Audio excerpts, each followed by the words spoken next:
What a complete lost opportunity to grow the game. Jake Span Golf, this is an exhibition. This is exactly the type of situation where you want to have people from different countries weigh in, find out about golf, root for their new favorite player. It's being hosted in Rome. It's never been hosted there before. The only Italian player who's even sniffing the team is the elder Edoardo Molinari. No Italians that are involved other than an assistant captain. No Frenchmen, no Germans, no Adrian Meronk. It just feels like it did 100 years ago, where it wasn't Team Europe, it was Team UK. Folks, you knew that Big Boy Pants Golf and Jake Span Golf would not be happy with the choices of Luke Donald, and Luke Donald did not disappoint us by disappointing us. You know, it's kind of insane. All the talk was on Zach Johnson, and Zach Johnson made one very bonehead pick, who arguably could have gone to four other players. But then we look at this Ryder Cup team, and you know, everyone on there's a good player, mind you. Everyone on there has a rising stock, more or less. But there's more bonehead picks on the European team than there is on the American team. And that's just a surpriser to us. I think that shocked both of us when we're looking over this roster, just who's actually got the captain's picks, because there's more bonehead opportunities here than there were on the American team. It's a race to the bottom. And what's odd is I barely know any of the DP World Tour guys. I'll be honest. Okay. I could help you out more with the UFC roster and finding guys on the prelims than I can come up with who these guys on the DP World Tour are. I know a few names. Adrian Meronk, which interested to me a few weeks ago, he was, I think, a plus 200 when the first time I heard this Ludvig Aberg guy was a minus 200 to get selected. Now I'm like, what's going on? Because I knew Meronk had won the Italian Open, which is the same course as this European Ryder Cup, or the Ryder Cup being held in Europe. Who, what, why, when, where did Ludvig Aberg become so popular that he actually now took over what I feel is Adrian Meronk's spot? Well, it makes no sense to me. So Ludvig Aberg, by the way, he has been getting the greatest prop up the PGA Tour has ever done for a young star. And I'm not arguing that he's not a star. We all agree that his game is good. We all agree that his game is solid. He won last week on the DP World Tour. Now, you were saying it's only one person in the top 50. Well, that's partially because of how the DP World Tour just gets absolutely ransacked every single year. DP World Tour gets less and less points every single year. DP World Tour gets less and less of their players' retention because the money's not there, the investment's not there. So he did win a lesser field, but it wasn't really a lesser field. His whole thing, though, this kid, he is the beneficiary of the first time ever that the PGA Tour offered a instant promotion to full PGA status to a college player. He was the number one player in college this past season. Played for the Texas Tech Red Raiders, which was the weirdest thing ever. Never heard of any good player for golf coming out of there ever. And here he is. I had to do a little bit of outside the box thinking. I want to point out the dude's Swedish. Mm-hmm. Yeah. That's not in debate, correct? So you boot Henrik Stenson, who's Mr. Swedish Golf Federation poster boy. He's done so much for Swedish golf. You're like, get to Steppen, you lose the captaincy. You still got to somehow, I guess, appease the Swedes at the expense of the Polish folk. Mm-hmm. Well, and this may have to do something with some European Union stuff, some EU stuff. You got to understand, there are some political problems that go on that the European Union have an issue with Poland. Poland is not getting on the agenda of, hey, let's accept the billions of migrants. Poland is saying, no, we will not take any refugees, quote unquote, because that's the argument, is that they argue of whether or not they actually are refugees. And that's why Poland says we're not taking them. So Poland, if you don't know this, is notoriously saying, no, we will not take in refugees. They're preserving their heritage, yada, yada. They're very conservative out there in Poland. But anyway, Poland's never produced a winner on the DP World Tour until Adrian Meronk. He is the first and only DP World Tour winner. And since then, you're correct. He's won 3 times. And for him to even be the first Polish player to ever get near or sniff the team, he's third in the race to Dubai. It just makes zero sense for this guy to even be not an automatic pick. What a wasted opportunity to grow the game. Right? It's like look at the UFC. You got Jan Blachowicz, you got Joanna Jędrzejczyk. The Polish people love their champions. It grows the sport, whatever sport it is. This is another opportunity to use the phrase Polish power. I think this dude is like 6'5". Yeah, he's a tall dude. He's a tall dude. He's not as tall as that guy from South Africa who was the amateur who was leading the Open Championship after the first round. He was like 6'10" or whatever. I think he was 6'8", Christian Rizabova or something. Yeah, just a long last name. One of those things. But, so that's just weird to see this happening. I get it, Luke Donald's an Englishman. I feel like this team is way too English in comparison to the number of wins that are amongst that team. Hatton, what have you won recently? Fleetwood? Bro, Fleetwood, you ain't a winner. I'm just being serious right there. You got Rose, who they're giving him a swan song essentially before they give him the captaincy next time. I feel like they're just doing that to give him give him one last go before they give him the captaincy next time around. So that makes sense. But if you look at this roster, it's just so wacky. I mean, like I said, Aberg shouldn't be on this roster. He's just getting super promoted out the butt by the PGA Tour. I feel like some PGA Tour executives made this move to try to say, look what can happen to you if you stay with us rather than going to live. That's what I think is happening here. But it's insane to me that you think saying, hey, come play in this European Ryder Cup team, work for free, and pass up big money elsewhere, knowing how many guys have crashed and burned, how many guys have shown so much potential, and then it's not panned out for them. So why would you think that saying, hey, come work for us for free, we're going to get this free goofy sweater, you get the free goofy hat, you hang out with your buddies for 3 days, not necessarily, guarantee you could play only one match too. They could literally just play you one match, and now you're going to pass up 10, 15, 20, whatever the money is. It's just, it's bonkers. I also want to get back to the point where you're saying that the DP World Tour isn't necessarily, getting its due just course or due credit. I mean, if you want to look at the OWGR and discount them, sure. But remember, the event he just won, there was one dude in the top 50, Matt Fitzpatrick. And to further highlight, I don't care if you want to look at the rankings, how many of the guys in that field have had a top 10 in a major or a top 20 even? That's when you look at that, you're like, these guys have performed nothing. Ludvig Aberg is another example of that. People are like, oh, this dude's so young, 23. Hey, I remember a guy named Tiger Woods. I think he had 2 majors by the time he was 23. Jordan Spieth, he had a major by the time he was 21, 22. But not only that, Ludvig Aberg hasn't even played in a major yet, which also weirds me out. How are you the number 1 player in college and did not get a single major invite? This is weird, okay? Because we saw Sam Ben, Gordon Sargent, these 2 guys who have, which Gordon Sargent, I think this is his last event that he's playing. He's playing the Walker Cup right now over at St. Andrews. So he has held his amateur status a little bit longer. Sam Bennett has gone pro. It's just so weird that both of them, by the way, actually went to real golf schools. Texas Tech is not a golf school. Okay, I don't care what you are. I don't care who anyone says that. They are not a golf school. So it just baffles me that A, he got enough ranking points to be number 1. B, he got promoted up to the PGA Tour instantly. And I mean, I'm not doubting the guy's game. The guy has played well since he's gotten the PGA Tour. It's just there's so much political blah, blah, blah here that doesn't make any sense at all. And this is before we even get to the point of why would you take one Højgaard without the other one? It's weird because twins can communicate without talking. Well, it's more than that. It's just those 2 are both very young. I think we can all say without a doubt that the Højgaard brothers have more talent than the Fitzpatrick brothers. Is that fair?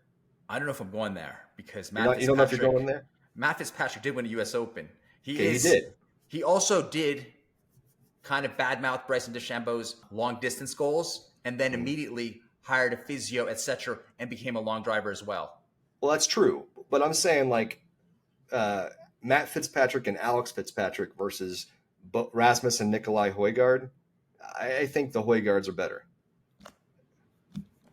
I honestly I can't tell you because I'm learning how to pronounce their last names from you, Højgaard. It's I'm a pretty very sure it's how confusing name. I'm probably mispronouncing it, so just laugh, but it's at least a fair shot. So we got that situation. So we had this one guy with Ludvig Aberg that we don't feel should be on there. And then you have a guy also, Shane Lowry, which is a little bit, that seems to be who everyone's pointing to as the weak link. This guy is 36 years old, and his first Ryder Cup was 3 years ago. So I guess he was 33 years old then. His record was 1-2-0. So that, folks at home, is a losing record. He lost his singles match to Patrick Cantlay. But apparently, if you listen to the Golf Channel with Eamon Lynch, he's supposed to be the guy who's firing up everyone and bringing, the spirit to the party. But how do you bring a spirit when your record is 1-2? Well, not only that, I mean, Shane Lowry is notoriously out of shape. I mean, he's a player who is he's an old school of thought golfer. He would fit in. He fits in physically better with the early '90s golfer build of just straight up hardcore dad bod. Might need a bra whenever he's hitting a driver. That the old school '90s thought. Because he'd fit in well with the Walrus and John Daly when John Daly was hard drinking. You get the point though. This guy is not in form. He's in a weird spot right now, which is awkward because this was a guy that looked like he was going to be competitive for quite a while. So yeah, it's just horses for courses. Yes, I understand that argument, but when it's Ryder Cup and there's only 12 spots, it's just super hard for me to get behind Shane Lowry versus Adrian Meronk, Rasmus Højgaard, or even Victor Perez. Victor Perez, by the way, who's been a stud, a Frenchman, by the way. So we're talking about, France. If you didn't know this, by the way, guys, historically France was terrible on the DP World Tour, terrible until about 8 or 10 years ago. Then all of a sudden, they've been busting through the seams. I think they have like 40 national wins now on the DP World Tour amongst Frenchmen. I've got the list somewhere on my spreadsheet, so I got to pull it up at some point. But they've been doing an amazing job, and it's just very irritating to see 4 Englishmen taken, and Victor Perez left at home, Adrian Meronk left at home, when it's supposed to be the European team. You just mentioned horses for courses. Again, Meronk won the Italian Open this year on the course. Yes. The last 2 winners, one of the Højgaards and Robert McIntyre, also won on this course. They're in, but the guy who won this year is not in. The more I think about it, the more I have to think this is some type of EU political baloney against Poland. That's what I have to think this is. Again, Adrian Meronk is, I think, for Poland, what Heinrich Stenson was for Sweden. Now, granted, Sweden had other winners before Heinrich Stenson, but I think Adrian Meronk could be the real catalyst player for them. Kind of like kind of like how Hideki is kind of carrying the torch for Japan for the past 5, 6, 7 years. There's always somebody that a nation can rally behind and really grow behind. For Australia at this moment, it's Cam Smith, and you get that, right? This is the only. It isn't like Australia or South Africa where there's a dimes a dozen many players out there. Poland, this is the only guy. Can I give my one Polish word I know out to the people of Poland? Do you know a Polish word? I do. It's Kompinowicz. The Polish people will understand that. Kompinowicz. I'm going to leave it there. And now we're also going to discuss the fact, this weird rationale that you're bringing Aberg in to kind of build up the next generation. Now, remember, I feel like it's a situation like tennis here where you've got Sergio Garcia, who's 43 or so. He's considered the old guard. They're going to get rid of them. They need to get a new blood now, apparently. But why do you have to go down to a 23-year-old? What happened to all the guys in between? Granted, Shane Lowry is 36, but they didn't really try to bring up any other guys, or if they did try to bring up these guys in the mid 20s, late 20s, it failed. And this is a lot like tennis, where you have Djokovic, who's 36, and then the next guy who's leading the generation is a 20-year-old Carlos Alvarez or Right. Alvarez. But like, why is there such a gap?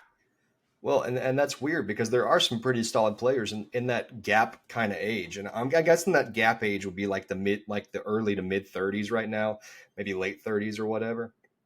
There are some really solid players that are worthy of consideration, either for horses for courses or just for simple experience and being able to expand the nationality of the roster. We have Yannick Paul out there. We have Guido Migliozzi, an Italian. We have Victor Perez, Meronk, who is I believe is about 30 right now. If I'm off by a few years, please forgive me. We have options out there. Thorbjorn Olesen is a little bit older, but still one of those guys that'd be an interesting conversation. And then don't forget the Spaniards who have been getting hosed this entire time: Pablo Razabal and Adrian Otegi. These guys have won well earlier in the season, and we're basically like a plus 900 pick the whole time. They're like, you're not getting considered. I want to bring up this weird point that there's a Golf Magic article out from a few weeks ago. I don't know if it's a month ago, but discussing the possibility of this Ludvig Aberg. When you click on the link, it's been removed. Yeah. So they don't want to essentially kind of show Luke Donald's hand earlier in time, but also it's weird because when Eamon Lynch asked Luke Donald, if these guys in the last few weeks really had a chance to impress or to, maybe make it on the team, Luke Donald's like, oh yeah, I'm watching to the last minute. You had already picks, man. You already knew what you're doing. Not only that, but think about this, guys. We actually talked about this in an episode a few months ago. We talked about how Larrazabal and Adrian, the O-Man Otegi, were both banned from competition on the DP World Tour for X period of months because of their affiliation with their temporary affiliation with Live Golf, which sabotaged their opportunities to get on the team. Now, we do have a Spaniard on the team, John Rahm. That was a no-brainer. He's going to get in, obviously. But at the same time, we had two players who were in that gap age group that you were talking about that both got shunned out of competition simply because of their affiliation. So this is just, there's such a hodgepodge here that doesn't make any sense. And maybe if I'm in the future, if I'm the European team, I'm saying a limit of 2 per nationality. And I know that sounds horrible, because what if you have 5 English guys who are all top 5 in the world? Are you going to say you're going to leave them at home? Well, maybe not. But at the same time, this is Luke Donald. You picked an English guy, and you have an English ass team. Sometimes it's that changing of the guard kind of crap that happens, where you have this idea that we're going to get somebody in there well before their time. I'm not a fan of that. Golf and most other sports, the window is so small of when you're actually going to be there. So yeah, I do believe there are opportunities for players like a Justin Rose, who's on his way out but still is showing some form. Yeah, give the guy a nod. I'm not arguing with Justin Rose, but when you look across this board, the automatic qualifiers are all solid guys. It's all 6 of them on the captain's picks are all highly sus. Aberg is way too early for this dude. It really is. It's just way too early. It just feels like they're just trying to force a narrative that makes no sense here. In my opinion, take out Aberg, take out Lowry, take out Højgaard. Like Højgaard, like him a lot. Too early for him if you're not going to bring his brother. Throw in Adrian Meronk, Victor Perez, Pablo Larrazabal. That's who needs to be in there, in my opinion. Jake Span Golf, we can't make the changes now. The issue with golf in general is that you don't know how a person's going to perform in a month's time and in 6 weeks' time. It's the sport where you just lose your form and it's game over. So to bring guys on to build them up in terms of their promise or potential, to me, is ridiculous. We've seen it. It's almost the norm to go unfulfilled potential or promise than actually become, grow into Tiger Woods. And here's my thing about this also. Ryder Cup, President's Cup, these in a lot of ways are kind of the golf world equivalent of the All-Star game, but it has actual stakes behind it. It has actual pride behind it. So I understand when you have a guy that gets there based on his fame, because fans are stupid and they'll think that somebody is still amazing 7 years after they're no longer good. I mean, that's just the truth. It's people will not be able to react fast enough to understand that hey, this guy's way past his prime. So I'm okay with that. I understand that you're going to have a celebrity player on there simply because the people still think that he's good because he won something 5 years ago. But the Ryder Cup is not about bringing someone's stock up when you drag them in there. The Ryder Cup is about crowning these are the best 12 that my team can produce at this moment. And so for us to bring in several guys who are either just simply legacy picks at this point, which I feel like Lowry, Fleetwood, and Rose all are. Now, Rose and Fleetwood have been playing better this year. So that's fair, even though I don't like how English the team became because of that. But for us to see Aberg and Højgaard be put in there when they really haven't been the crown yet. They're both on the way up, but this is not their time yet. This would be like starting Kobe at age 18 and the All-Star game again, just so he can play against Jordan. You shouldn't do that. It's not its time yet.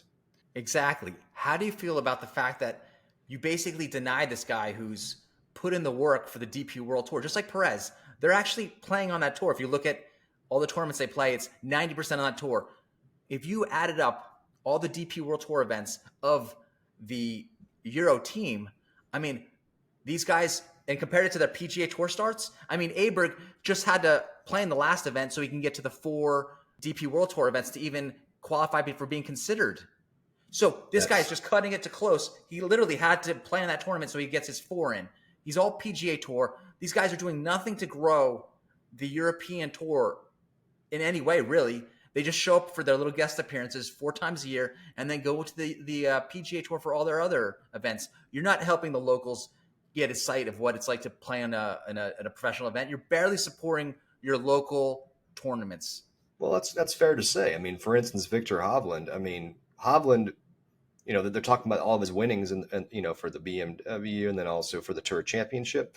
They're talking about, hey man, you won the FedEx Cup, you won $21 million in 8 days. How do you feel? How's it going to work out for you? He goes, I live in Stillwater. It's pretty cheap to live there, which as an Oklahoman, I can agree. It's why I live here. It's because I don't want to, have to make $190,000 just to eat like I would have to in LA. Victor Hovland is not really a Norwegian anymore. He's an Oklahoman. And I'm not saying that like take away his nationality. No. But I'm just saying these guys are not really invested in the DP World Tour. They're invested in making their appearances for their team and their nationality when it's convenient. And for us to see 2 guys on the outside looking in, 3 guys if you include Yannick Paul in this, even Marcel Saiem has a pretty decent opportunity to have a conversation. You have so many of these guys who are true DP World Tour players who are basically been shunned out by a Luke Donald who apparently only watches the PGA Tour. It's amazing. This is almost a mirror of the PGA Tour situation where they tell you to be loyal and then they betray you. These guys here, they're putting in the work on the DP World Tour. Where's the reward in the end? Oh, give it to the guys playing on the PGA Tour. Folks, subscribe, share, and like. Check out Jake Span Golf as well. And let us know what you think in the comments section. Was this a debacle or just a really bad choice? Yeah, please let us know. I mean, like I said, it's hard to pick 12 guys, especially for Europe, because there are quite a bit of options. And it's hard to really judge because, again, we don't always see them playing against each other. But what do you think is the best 12 or the correct 12? Let us know in the comments below.